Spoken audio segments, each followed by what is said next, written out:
Selamat pagi buat yang sudah lama sakit gak sembuh-sembuh. Hari ini udah ada janji kita mau dengarkan dari WA call ya. Jadi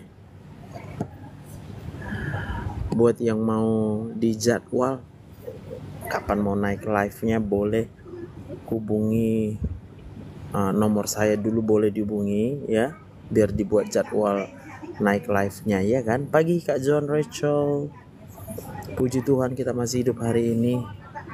Iya kan, kalau bukan karena Tuhan kita tidak mungkin ada sampai dengan hari ini. Yes, kadang kita berpikir ya, sejak kapan kita itu kemudian gak ingat kalau Tuhan itu sudah melakukan perbuatan yang dahsyat ya, mujizat yang luar biasa ya kan. Amin Kak Novita ya. Mengapa kamu menganggap mustahil bahwa Allah membangkitkan orang mati? Selamat pagi. Selamat pagi, dokter. Puji Tuhan, apa kabar Inang? Sehat, dokter. Cuman apa keluhannya?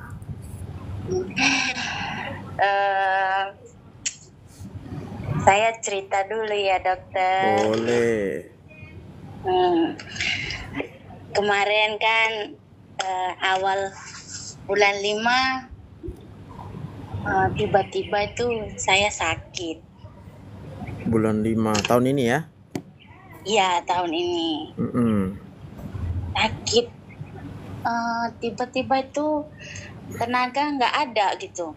Lemas, keringat dingin, terus kaki dingin, sendawa yang begitu berlebihan. Baru pertama itu? Terus, iya, itu langsung itu dokter begitu. Jadi sebelumnya belum pernah seperti itu ya Nang ya? Belum pernah. Oke. Sendawa itu berlebihan lah. Ya. Umur berapa Nang? 39 tahun pas bulan 10 nanti. Menikah? Menikah. Anak ada? Anak 3, yang paling besar itu SMA kelas 1, yang nomor 2 SMP kelas 3, yang nomor 3 kelas 5 SD. Suami? Masih ada? Suami masih ada. Tinggal satu kota ya? Iya, di Batam. Oke, puji Tuhan. Terus. Terus kan memang sudah berapa tahun ya, sebelumnya itu pada saat COVID ada itu memang pernah saya sakitnya seperti itu, tapi tidak seperti ini sampai sangat berlebihan rasanya untuk kali ini. Oke. Dan sampai sekarang juga saya itu belum benar pulih seperti dulu gitu. Oke. Tidak seperti dulu. Tapi memang nggak tahu ya dokter, apakah ini karena ada rasa trauma, sakit hati, nggak tahulah keadaannya begini. Cuman itulah, saya kan pergi berobat itu. Awalnya ini kan kejadian itu dari awal bulan 5 sampai sekarang memang saat saya ketemu akunnya dokter itu kan, saya dengar gitu kan, mungkin memang rasa kurang percaya saya sama Tuhan sangat berkurang gitu dokter. Iya. Sangat berkurang. Terus kan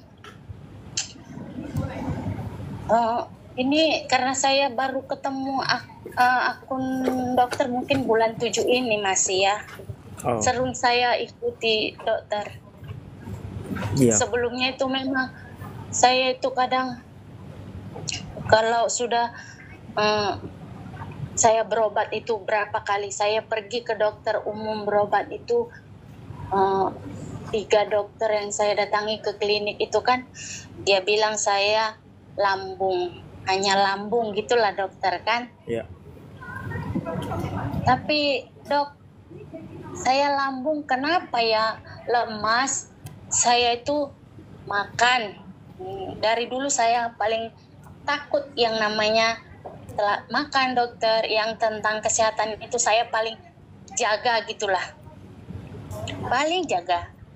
Jadi habis itu saya nggak pernah telat makan. Kalau saya tahu saya lambung, saya akan masak bubur gitu. Iya. Karena saya juga karena saking jaganya mungkin di bagian kesehatan sama anak suami, saya setiap kali mereka sudah masak bubur mama ya, biar lekas sembuh gitu kan. Karena pasti kalau udah sakit pasti itu dari lambung yang sudah terganggu begitu kan dok. Menurut kakak, Saya aku kan belum ditanya. iya, Kan? iya. Menurut saya sih dokter, Iya, iya. Karena akan dokter berkata makan bubur ya bu. Kalau sudah sakit tuh pasti konsumsi bubur ya bu, begitu kan dokter? Aku nggak gitu. Dokter ya, saya tahu dokter tidak begitu. Saya lihat dari akun dokter itu tidak begitu. Banyak pasien yang saya dengar dokter tidak begitu. Karena mungkin karena kepercayaan saya tadi yang berkurang gitu kan. Iya. Oke. Terus kalau dokter-dokter itu akan bicara begitu, saya akan lakukan gitulah. Iyalah. Mungkin terus sudah gitu kan, saya minta rujuk ke penyakit dalam nih dokter. Karena dari beberapa teman saya akan berkata, kamu ini kalau lambung sampai segitu, kamu kan rajin makan, rajin jaga ini, takut telat makan, katanya begitu kan? Iya. Terus, saya juga bingung begitu. Bingung ya? Iya bingung. Terus saya pergi penyakit dalam nih. Terus sampai di sana saya tuh saya merasa kecewa sama dokter itu begitu kan? Karena dia hanya berkata disentuh-sentuh lambung. Saya bilang kan dokter, saya tuh lemas. Apa penyebab dari kelemasan itu? Seolah-olah saya tidak punya darah. Saya makan vitamin, saya makan obat lambung. Kok nggak ada fungsinya gitu? Sebentar saja, habis itu nanti akan kembali sendawa yang berlebihan. Iya. Terus keringat dingin, kaki yang dingin. Terus pokoknya begitulah. Sampai saya 3 kali konsultasi sampai dia mau berkata begini, ibu saya rujuk psikiater begitu. Begitu dokter. Terus kan saya bilang gini, rasanya saya nggak perlu ke sana gitu kan. Saya rasanya saya nggak perlu ke sana. Karena begitu banyak beban yang saya alami, belum pernah banyak hal lebih dari yang ini saya rasakan. Masalah ujian dalam kehidupan, masalah bersuami, berkeluarga, berorang tua. Saya nggak pernah merasakan seperti ini. Saya itu hanya lemas, tidak bertenaga. Saya makan vitamin, minum madu, beli ini, beli itu. Hanya lemas, bukan ada yang lain. Dari pikiran banyak teman berkata, pikiranmu gini katanya dokter kan. Lebih parah dari sini loh. Awal saya membina rumah tangga, lebih parah dari sini. Mungkin saya menghadapi kehidupan kok enggak seperti itulah pikiran saya gitu dokter kan. Iya. Tapi itulah dok, saya berniat daripada bulan 6 saya katakan gini sama suami dan anak-anak, daripada kalau nanti saya mati nih gitu kan dokter, ada satu keputusan dalam hati, saya nggak takut mati. Kalau saya nanti mati, kalian nggak tahu apa penyakitku. Kalau aku pergi ke dokter spesialis dalam itu, dia hanya berkata lambung. Masa lambung lemas begini, makannya rutin 3 kali sehari, terus minum madu yang madu itu biasa menurut saya itu penambah tenaga, tidak berfungsi. Saya minum beli dari online tuh yang bagus untuk lambung, katanya tidak berfungsi. Saya pergi ke apotek dikasih seperti berapa macam obat katanya untuk luka lambung.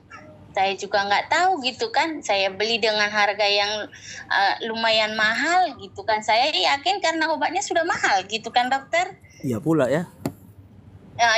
Begitu dokter.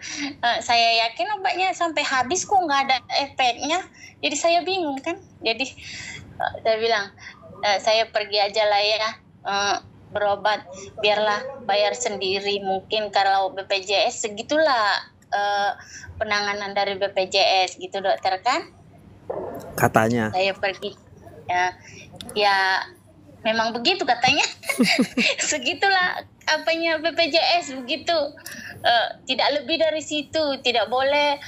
Mungkin harus balik lagi, minta rujuk lagi, mau ibaratnya mau USG atau mau cek jantung, pasti lain lagi jalurnya. Saya nggak tahu juga ya kan dokter. Cuman karena kelemasan tadi yang membuat saya penasaran, karena orang bilang kalau ginjal lemas, kalau jantung lemas, kalau ini lemas gitu. Jadi saya pun ambil keputusan sendiri, pergi dan check up bayar sendiri gitulah.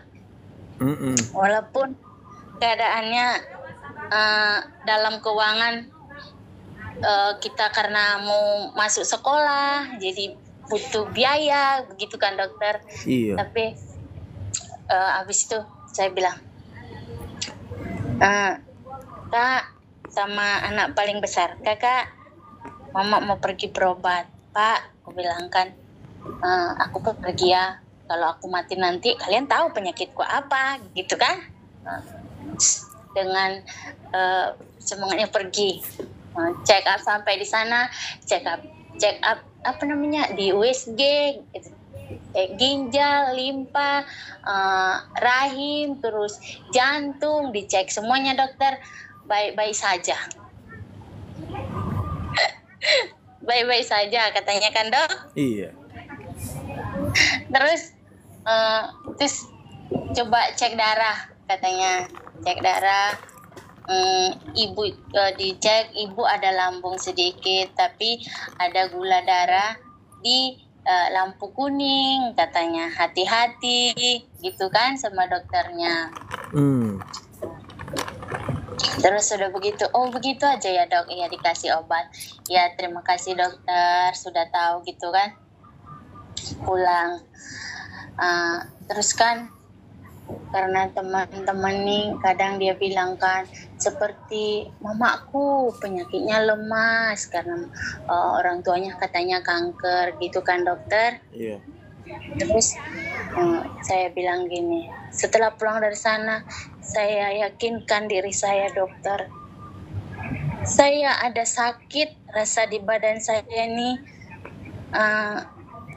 sakit lemas saya rasakan, tapi saya yakin pasti ada obatnya dikasih Tuhan, ditunjukkan Tuhan, gitu kan dok?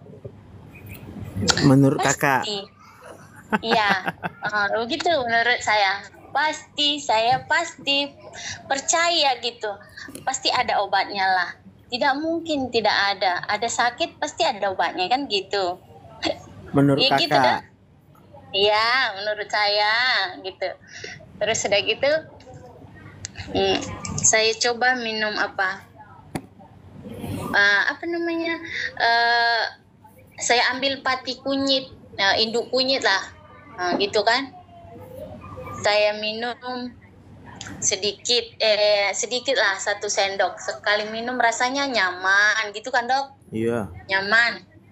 Saya minum tuh nyaman, enak. Terus ada lagi saya dengar kalau minum induk kunyit itu kan buat ginjal rusak katanya gitu lagi dok. Nah gitu.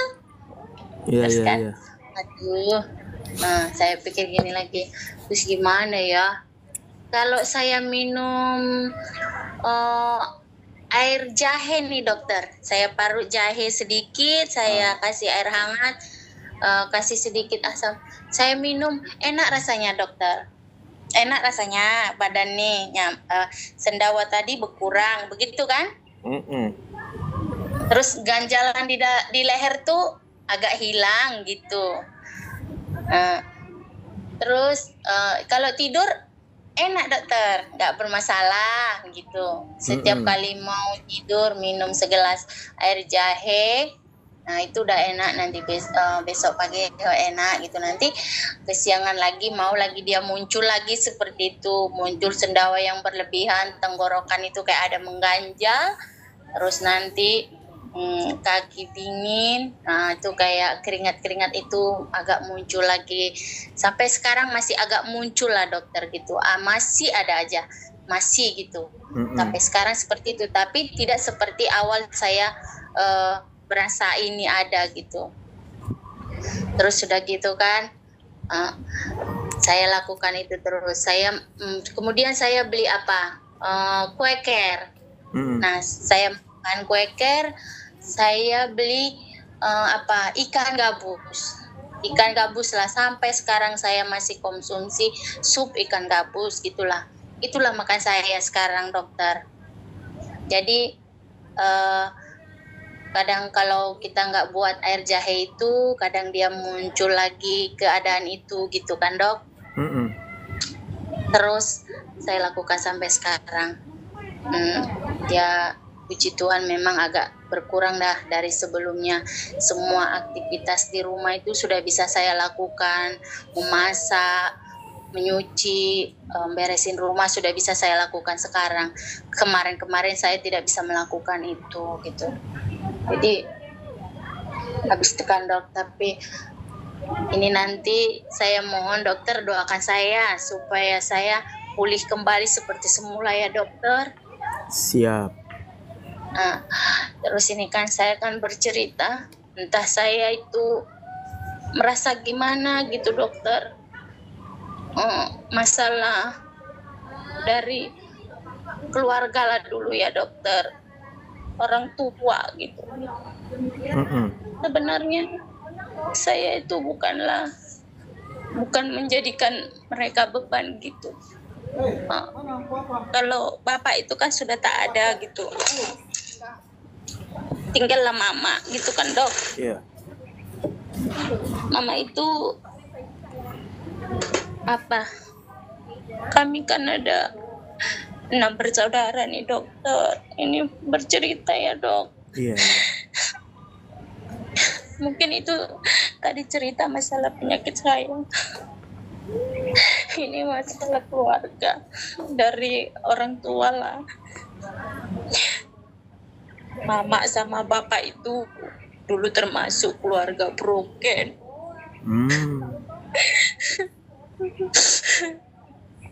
Bapak di kampung, mama di Medan, bapak di Kalang gitulah. Nggak tahu juga apakah karena ini juga, saya nggak tahu juga gitu ya. Karena dengar-dengar dokter itu saya merasa apa ini dari dosa-dosa apa gimana nggak tahu lah ya. Mama itu sama bapak berkelahi dari kecil. Rasanya saya melihat mereka itu nggak pernah bahagia atau tidak sih, saya juga bingung. Mereka kan selalu berkelahi. Anaknya itu coba dok, anaknya 6. Cuman saya lah yang keluarganya bisa utuh bertahan gitu kan. Ibaratnya anaknya itu berumah tangga yang paling besar, menikah. Abang itokku itu menikah, istrinya baru nenggolan yang pertama kan. Terus dia bekerja itu bawa mobil, entah dia pun ketemu perempuan yang lain lah gitu kan dokter, kasihan. Jadi dia punya anak dari yang ketiga, dari istri yang pertama itu 3 anaknya, sama seperti saya, perempuan 2, laki-laki 1. Mereka sudah besar. Tahun 2001 Eda itu meninggal. Itokku itu sudah punya cewek di Pekanbaru sana. Dia punya selingkuhan lah dibilangnya dokter ya. Nggak tahu sampai sekarang gimana ceritanya. Mereka sudah punya anak 2. Yang perempuan itu ceweknya itu punya anak 4 dari suami pertamanya gitu dokter. Sampai dia istrinya meninggal, dia pun tak melihat istrinya, bahkan anak-anaknya tak dilihatnya lagi gitu. Jadi sebenarnya saya bingung juga dokter, kenapa bisa begini ya dok gitu ya kan, kenapa bisa begitu keluarga dari mamaku ini gitu. Bahkan kadang suamiku ini jadi sampai kayak merendahkan gitu. Jadi aku punya saudara kakak perempuan, dia pun menikah bolak-balik. Nggak tahu juga lah dokter, dia menikah sudah 3 kali apa, dia nggak punya keturunan, tapi begitulah hidupnya, begitulah. Terus yang ketiga saya anak ketiga, menikah mungkin apakah saya juga terlalu muda di saat itu menikah, di umur 22 lah, nggak tahu juga. Begitu juga adik menikah, bertengkar sampai adik saya itu dulu saya bawa ke Batam nih, dan dia karena bertengkar dengan suaminya tinggal sama mama setahun sampai dia punya anak lahiran. Setelah anaknya setahun saya suruh datang ke sini. Di saat itu cuma 9 bulan di sini, dia bilang dia mau suruh suaminya ke sini. Disuruh suaminya ke sini. Habis ketemu sebulan dia meninggal. Adik saya meninggal di Batam ini. Jadi semuanya saya yang ini kan, sampai dia dimakamkan gitu kan. Dia hanya 9 bulan tinggal di Batam. Terus Tuhan memanggilnya. Ya. Kadang penyesalan dalam diri saya, kenapa saya suruh dia ke sini? Mungkin kalau nggak di sini nggak terjadi seperti itu gitu. Ada seperti itu dulu, ada sangat lama. Kenapa Tuhan gitu. Terus yang 2 lagi saudara saya laki-laki, masih lajang, masih berumur 26 dengan umur 24 lah. Mereka melajang, nggak tahu kayak mana-mana, sulit dokter. Ya. Ibaratnya punya orang tua masih ada 1. Mungkin kita paling nggak usahlah berharap, ya saya langsung jujur aja, maunya orang tua itu diperhatikan lah gitu. Walaupun kayak mana itu orang tua, dia tetaplah orang tua kita kan gitu dokter. Ya. Bagaimanapun itu mereka adalah pemberian Tuhan juga sama kita gitu. Terus dokter kan setelah itu dok, sekarang orang tua saya cuman berharap lah sama saya gitu kan. Berharapnya sama saya itu, saya pikirkan orang tua yang 1 ini tinggal, harapan saya itu enggaklah menyusahkan. Apakah menyusahkan? Saya juga bingung dokter. Apakah orang tua itu menyusahkan saya atau enggak gitu. Jadi kan dia maunya itu orang tua saya ini pergi ke sana ke sini, padahal maunya dia jalan-jalan, makan enak, padahal nggak tahu keadaannya seperti apa gitu. Nggak tahu keadaannya seperti apa gitu dokter kan. Ya. Terus saat itu pernah dia pergi ke Jakarta.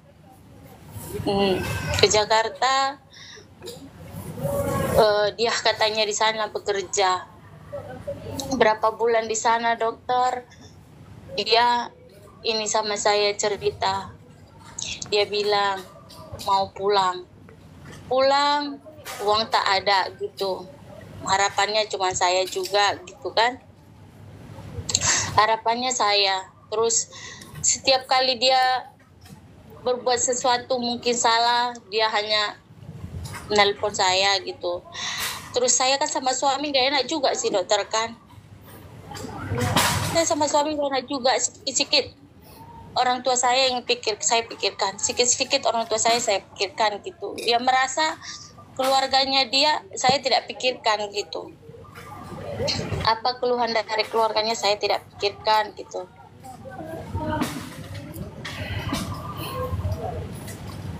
Ya. Terus sudah gitu kan, dia merasa keluarga dia tak saya pikirkan gitu. Terus sudah gitu, saya bilang lah, Pak jangan gitulah, bagaimanapun dia orang tuaku kan gitu. Iya aku tahu itu orang tuamu, katanya gitu. Masalahnya saya juga nggak tahu sudah berapa banyak kamu kasih duit sama orang tuamu itu, gitu kan dok? Ya. Kalau saya jujur pasti dia marah. Kalau saya nggak jujur, memang saya berdosa dokter. Tapi karena saya nggak tega dengan orang tua gitu kan. Dia pulang dari Jakarta, semua biayanya saya yang menanggulangi. Saya kirim, bahkan orang tua saya bertingkah lagi kayak mana gitu. Ada rumahnya di Medan, pulanglah dulu. Ada saudaranya di Medan, kakaknya gitu, kakak mama ini. Kesana lah, nggak mau dia sampai malam-malam itu entah siapa aja lah apanya. Pergi dia di rumah orang, nggak tahu entah di rumah orang apa di pinggir jalan gitu, di teleponnya kan. Sampai suami saya itu kadang bilang, amit-amit nih ya dokter ya, sampai cakap kotor kadang dia cakap kotor gitu, cakap kotor sama saya itu, sama orang tua saya gitu kan. Jangan gitulah, udah tua gitu. Saya ini bilang udah tua ini terus begitu terus kan, kita juga nanti tua kok ya, mudah-mudahan kita nggak punya sifat seperti itu, gitu aja kan. Terus udah gitu dia bilang lagi, sampai dia di rumahnya itu, pulang dia ke kampung, sampai aku pulang udah ke kampung lah, ke Samosir lah mama saya ini kan dok. Dia pulang ke Samosir, terus dia itu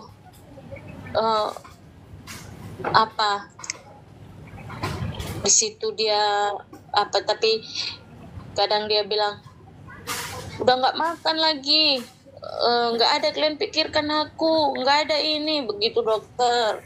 Padahal saya bilang tadi anaknya yang sisa 4 lagi, yang satu si kakak masih bisa lah kita kadangan ceritakan, kak tolong begini ya gitu kan, kadang berdua lah membagi gitu, marilah kita kirim sedikit ya, pala 100.000 buat ikannya gitu kadang kan dok.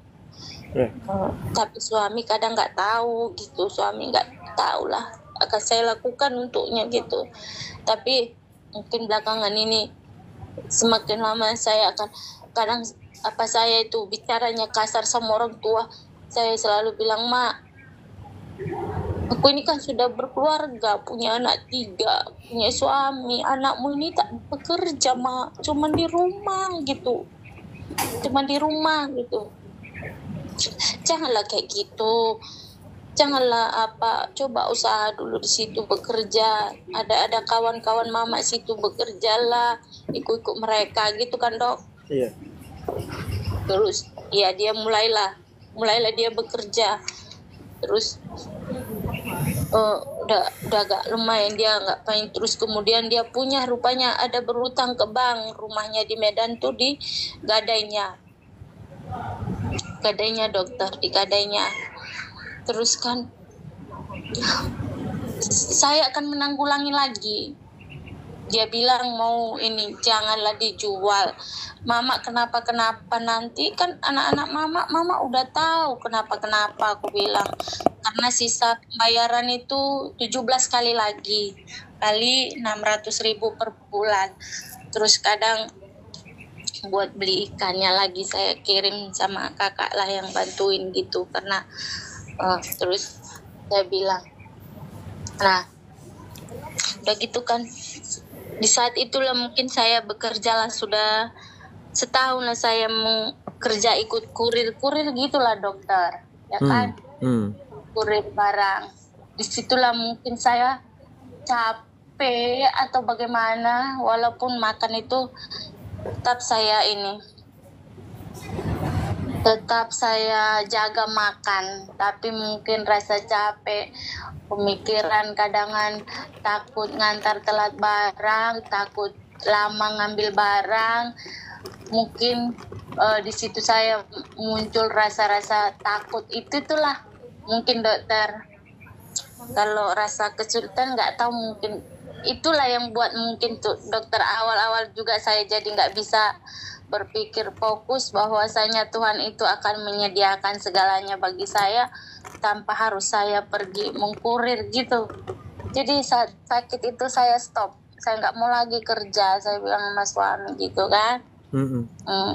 Saya nggak mau kerja, cukuplah kamu aja yang kerja, biarpun sedikit mungkin Tuhan akan cukupkan bagi kita gitu. Terus itu perjalanan hidup bersama orang tua saya dokter ya. Mungkin dari awal saya lahir ke dunia mungkin juga di dalam kandungan juga mungkin karena sering bertengkarnya orang tua saya mungkin juga stres juga kali dalam kandungan dokter kadang gitu. Gitu. Ya karena sejak dari kecil tuh hanya pertengkaran yang saya lihat itu, nggak pernah ada kebahagiaan kali gitu dokter. Dan mungkin saya pun mungkin rasa dulu menikah itu akan bahagia, mungkin itu harapannya dulu ya kan dokter. Ini masalah pernikahan saya. Ini cerita ke pernikahan saya lagi ya dokter. Iya. Mungkin pernikahan saya itu juga dibilang saya juga nggak merasa bahagia mungkin dokter. Saya menikah dengannya tahun 2008 di umur yang 22 tahun gitu kan. Ya awal pernikahan sampai sampai 2008 menikah sampai 2018 itu pertengkaran aja saya rasa yang ada dokter. Tidak pernah ada rasa kebahagiaan itu.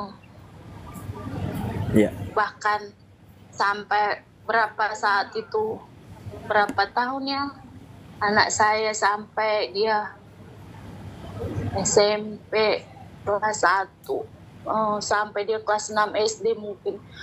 Aduh, saya pun jadi ikut seperti orang tua saya yang mukul, seperti kadang sudah sampai membabi buta mukulnya dokter. Aduh dokter, nanti doakan saya dokter ya. Iya kak. Kadang mukulnya udah sampai membabi buta gitu pikiran ini.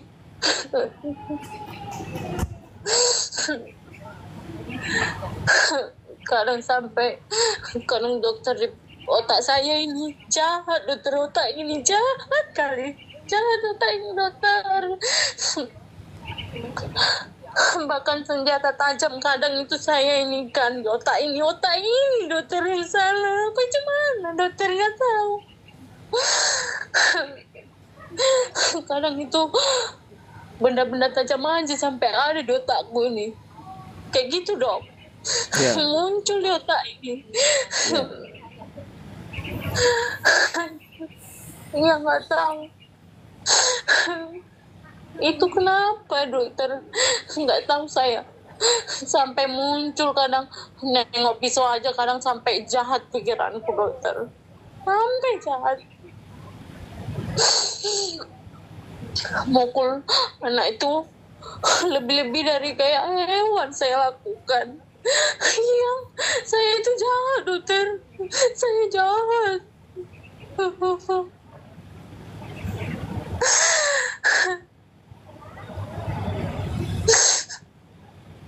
Saya dah jahat sekali, otakku jahat dong. Saya menikah dengan suami, anak-anak jadi korban.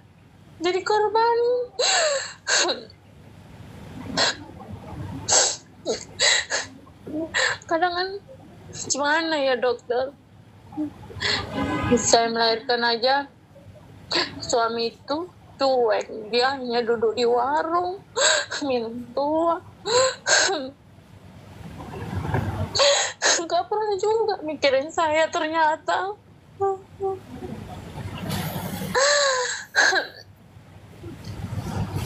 Nggak pernah berbagi rasa dengan saya dalam mengurus anak, istirahat kurang. Tapi nanti saya akan menyalahkan orang lain lagi kan, saya akan menyalahkan suami saya juga kan dokter.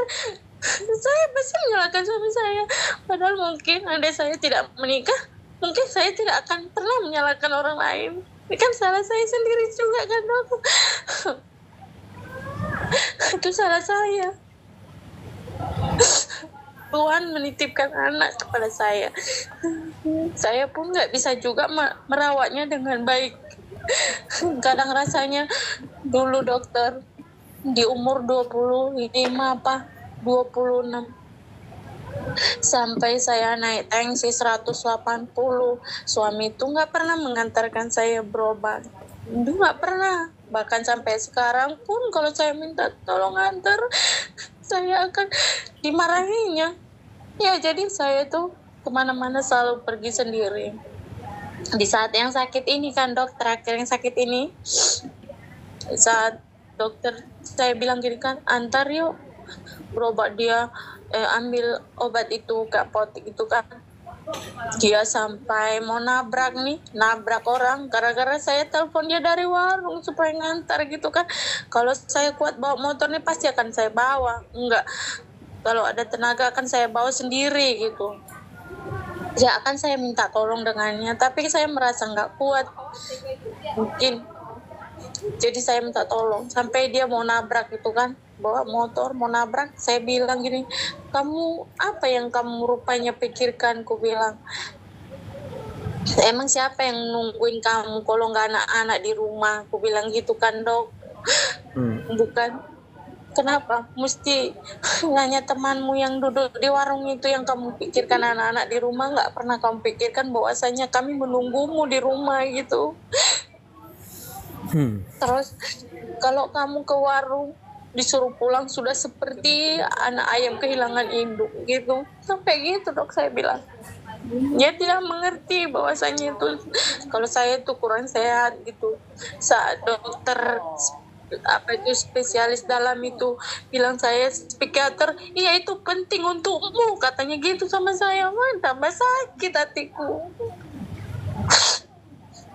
tambah sakit. Terus di tahun 2018 itu dok, dia ada bikin samurai di rumah ini kan dokter. Untuk mungkin pertengkaran terakhir di antara kan, dia ambil samurai, dia mau potong saya itu, mau dipotong anak-anak ada 3. Kalau anak-anak ini nggak lompat menyelamatkan saya, mungkin saya ini udah mati gitu, udah mati. Tapi anak-anak datang ke pangkuan saya menolong saya itu dok. Di saat itulah saya berpikir, tak ada rupanya yang ini anak-anak Tuhan titipkan untukku.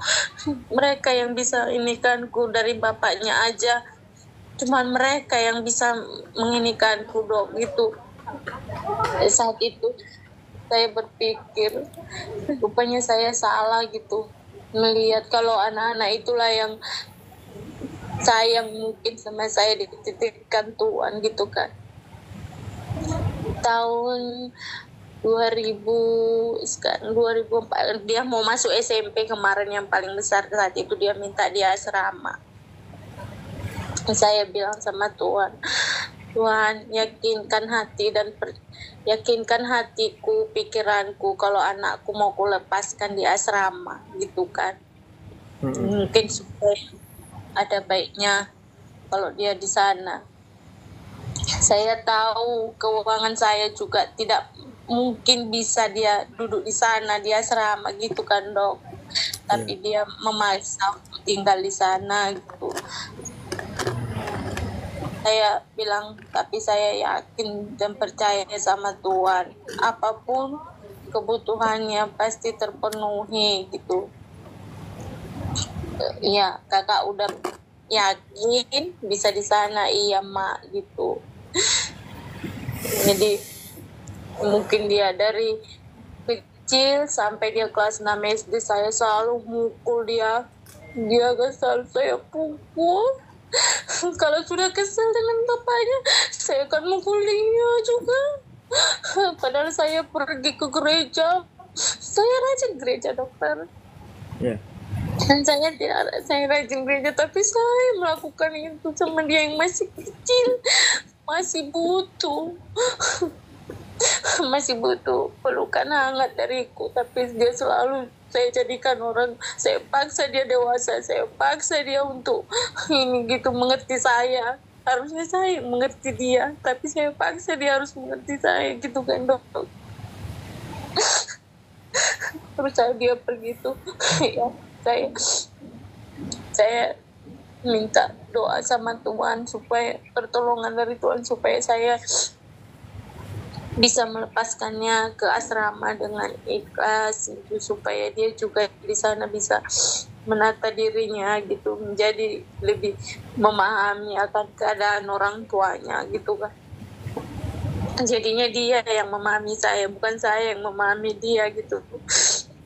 Lepas dia di sana memang awal sampai setahun dia biaya keuangan ya lumayan besar dokter. Saya harus mengirim buat dia biaya asrama sekolah.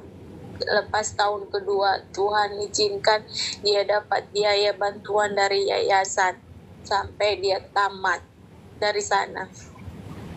Saat dia terakhir kemarin, mak mau perpisahan, datangnya mama sakit. Pas bulan 5 awal dok, saya sudah sakit dia perpisahan. Bulan 6 apa bulan 5 akhir gitulah dok. Mama gak bisa datang ya nak. Bisa dia butuhkan saya pun saya tidak bisa datang karena keadaan saya kan dok. Kadang kasihan. Tapi dia di tempat Tuhan memang seorang anak yang kuat.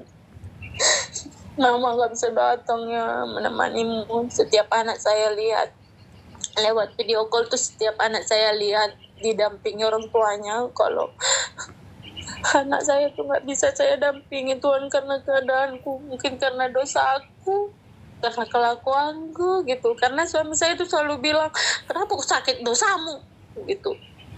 Dosa kau tuh, dosa katanya gitu sama saya. Iya. Ini dia bilang, makanya aku bilang kan, Pak doakanlah aku, biarkan aja kau mampus kau, tahun dosa gitu. Ya mungkin ya begitu dok. Dan itu perjalanan pernikahan saya. Terus saat itu saya juga mungkin ini dosa yang paling besar mungkin yang kulakukan juga ya dokter. Sebelumnya ini, sebelum bulan 5, sebelum sakit lah, saya tuh ketemu dengan Facebook teman lama saya gitu kan, cowok, mantanku dulu lah aku bilang. Dia itu bilang tapi dia dulu yang menikah, bukan saya gitu kan dok. Mantan tak kayak mana lah, masih kenal-kenal dulu gitu, masih di umur-umur apalah, dia bilang mantan kata dia gitu. Kalau menurut saya sih teman-teman aja gitu sih dokter ya kan. Dia bilang apa dia bilang gini, aku sayang samamu, katanya gitu dokter kan. Jadi kami lanjut ini, jadi lanjut gitu dokter. Ini kan lewat WA gitu, begini-gini. Nggak boleh lah, kau udah punya istri, aku punya suami. Enggak lah, coba kita cerita-cerita nih, masalah suami yang suka kayak gini, masalah istri kayak gini. Dia bilang, cinta nantilah itu kalau kita ini kita nggak tahu, kayak gitulah dokter. Aku merasa berdosa lah aku sama suamiku ini, mungkin ya terima telepon dari suami orang kan gitu dokter. Iya. Nah itu saya ingat lah itu kalau suami saya bilang kan, iya kali ya dosaku ya, dosa lah aku Tuhan gitu, ampunilah dosa aku. Tapi kadang aku pikir habis dia suamiku, saya nggak punya perhatian sama aku, kadang kayak gitu.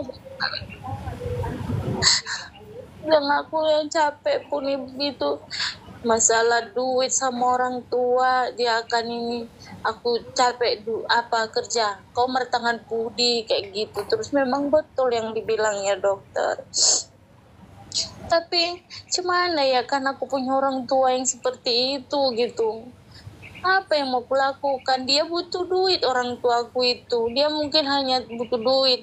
Masalahnya kata suamiku ini lagi, dia bilang gini, kalau dikasih uang itu kan dia merasa nggak pernah minta gitu. Mamaku itu kan dokter bilangnya kayak gini, lampuku nggak ada, mengeluh gitu kan dok.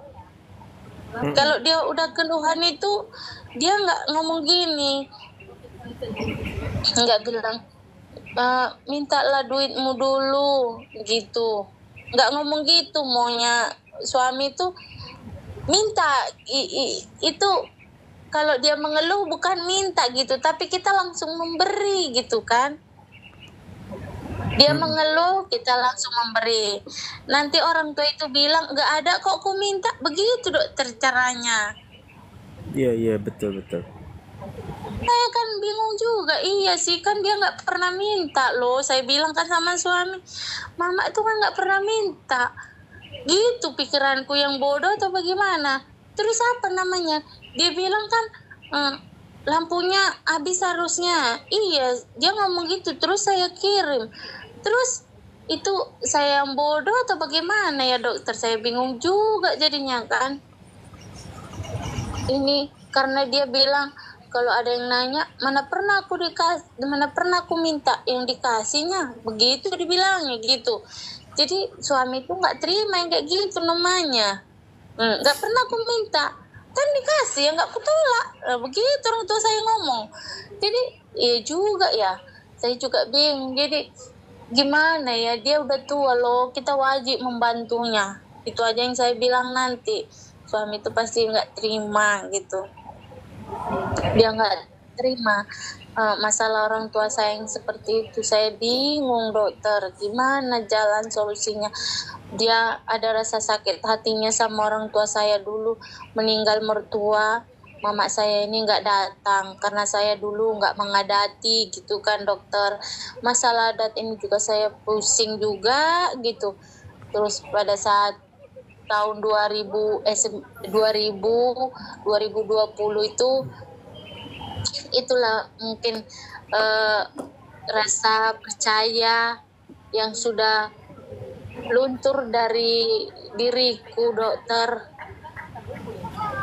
Dari tahun 2023 setahun 2023 mungkin dokter, apa 2022 gitulah, luntur, kurang rasa percaya saya mungkin sama Tuhan. Tak tahu karena apa, kalau menurut karena duit kah, karena uang, nggak tahu juga lah dokter ya kan. Cuman di masa-masa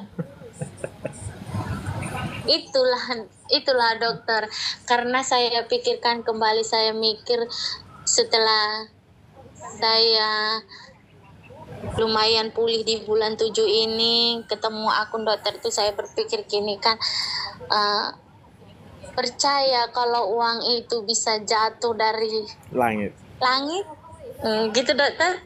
Bukan jatuh, dijatuhkan Tuhan. Dijatuhkan Tuhan dari langit gitu kan dokter. Terus saya berpikir gini, kembali ke tahun-tahun yang lalu, mungkin dari tahun 2020 saya bisa pulang kampung bikin pesta adat itu dari sebelumnya lah, tahun 2016, 2017, 18 gitulah. Sebenarnya saya pikir-pikir, saya tuh nggak pernah kerja setelah anak ketiga lahir lah. Anak ketiga lahir 2013, saya tidak pernah bekerja lagi sampai tahun kemarin saya mengkurir 1 tahun lah, itu setahun aja lah. Terus berhenti karena sakit nih. Saya kerja 2013 sampai tahun 2023 saya tidak bekerja. Semuanya Tuhan cukupkan. Di tahun 2020 saya bisa pulang kampung, bikin pesta adat dengan biaya dari sendiri gitu.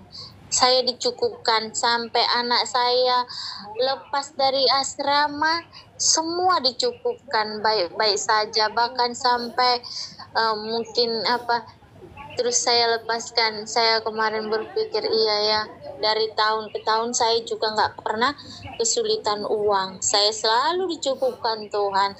Tapi kenapa udah sampai 1-2 tahun ini saya berpikir bahwasanya itu saya mengejar uang gitu. Saya ikut bekerja cari uang. Saya semua saya lakukan.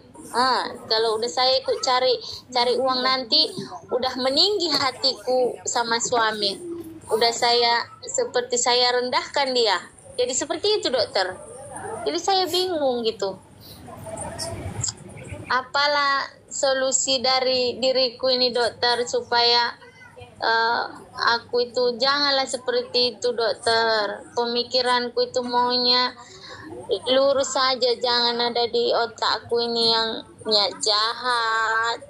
Jangan, dokter. Kenapa itu, dokter? Saya bingung. Udah.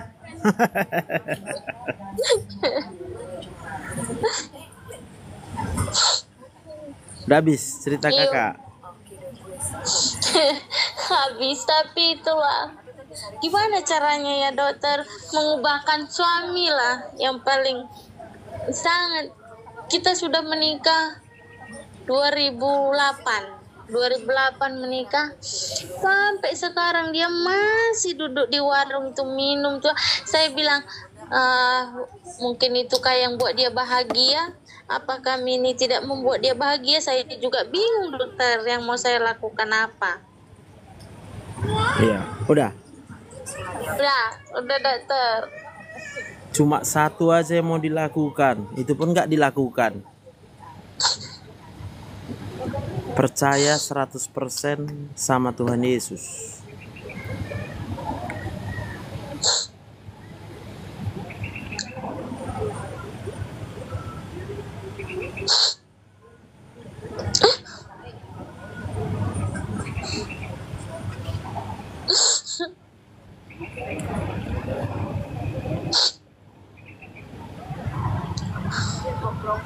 Iya, dokter.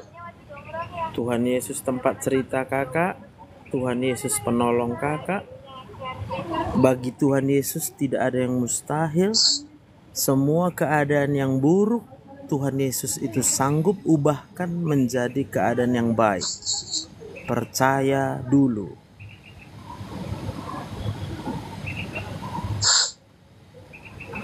Kalaupun terjadi serangan-serangan, panikkah, streskah di tengah-tengah perjalanan setelah hari ini, udah kusediakan semua YouTubeku, dengarkan khotbahku semuanya. Jangan cari yang lain lagi, dengarkan khotbahku saja.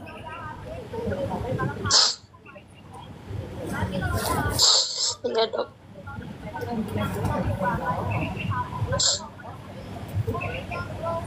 Karena apa yang kakak alami ini nggak ada satu manusia, nggak usah satu manusia, seluruh dunia ini pun menolong kakak nggak akan tertolong kakak. Hanya Tuhan yang sanggup menolong kakak. Udah kudengar semua ceritanya. Apa yang kakak alami sejak masa kecil itu adalah sangat mengerikan itu. Itu yang membuat di otak kakak itu terkumpul hormon stres yang luar biasa banyaknya. Hormon stresnya terkumpul di sistem limbik kakak, sehingga semua menjadi negatif. Nggak ada yang baik, kakak tak bisa merasakan yang baik. Tuhan sudah buat yang baik pun kakak nggak bisa rasakan yang baik. Manusia berbuat baik pun kakak nggak bisa merasakan itu kebaikan. Apalagi ketika orang melakukan hal yang mengecewakan buat kakak, makin sakit rasanya. Kenapa? Karena hormon stres kakak sudah terkumpul di otak kakak saat ini. Maka bagaimana supaya hormon stres itu bisa digantikan? Cuma satu caranya, hanya dengan percaya saja 100%. Bagi Tuhan tidak ada yang mustahil. Berat pun keadaan hari ini, sangat salah pun keadaan hari ini, hanya Tuhan Yesus yang sanggup dan mau mengubahkan semuanya itu untuk kebaikan buat kakak. Amin. Amin dokter. Semuanya untuk kebaikanku. Yes, semuanya untuk kebaikan. Tuhan gak pernah punya rancangan yang buruk buat kita semuanya.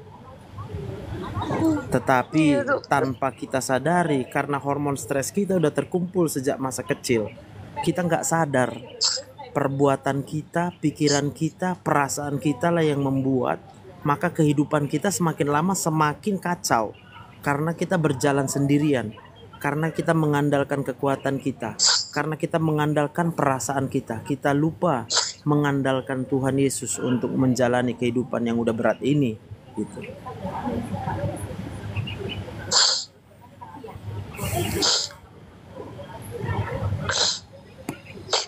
Mulai hari ini percaya aja sama Tuhan. Iya dokter. Oke, kalau ada mau kakak tanya, kalau nggak ada aku doakan kakak. Ya, yang mau ku tanya ini dok, masalah sakit inilah lambung tadi tuh kan dok. Ini sampai sakit ke di bagian belakang nih, di Oke, belakang. dengarkan yang ku bilang. Semua sakit kakak ini karena terkumpul hormon stres di otak kakak. Nanti kakak lihat ini videonya. Udah? Biar tahu kakak di mana di otak itu ada yang digambar merah. Selalu ku kasih gambar otak akan ada warna merah kan? Iya, saya lihat disitulah itu terkumpul hormon stres kakak. Itu ada saraf ke lambung, ada saraf ke jantung, ada saraf ke dada, ada saraf ke punggung. Semua badan kita ada saraf keluar dari situ. Maka kalau itu terkumpul dengan hormon stres, semua badan akan terasa sakit. Maka kalau kita mau sembuh dari asam lambung, hormon stresnya harus digantikan dengan hormon endorfin. Kalau kakak berharap sama obat, kakak pasti kecewa. Berharap sama dokter, kakak pasti kecewa. Hati yang gembira adalah obat yang manjur. Hati yang gembira itu adalah hormon endorfin di sini di otak. Bagaimana supaya kita memperoleh hormon endorfin? Cukup dengan percaya saja 100% kepada Tuhan Yesus yang baik, Tuhan Yesus yang maha kuasa. Bagi Tuhan tidak ada yang mustahil. Dokter. Iya. Amin. Percaya. Amin. Amin. Amin. Amin.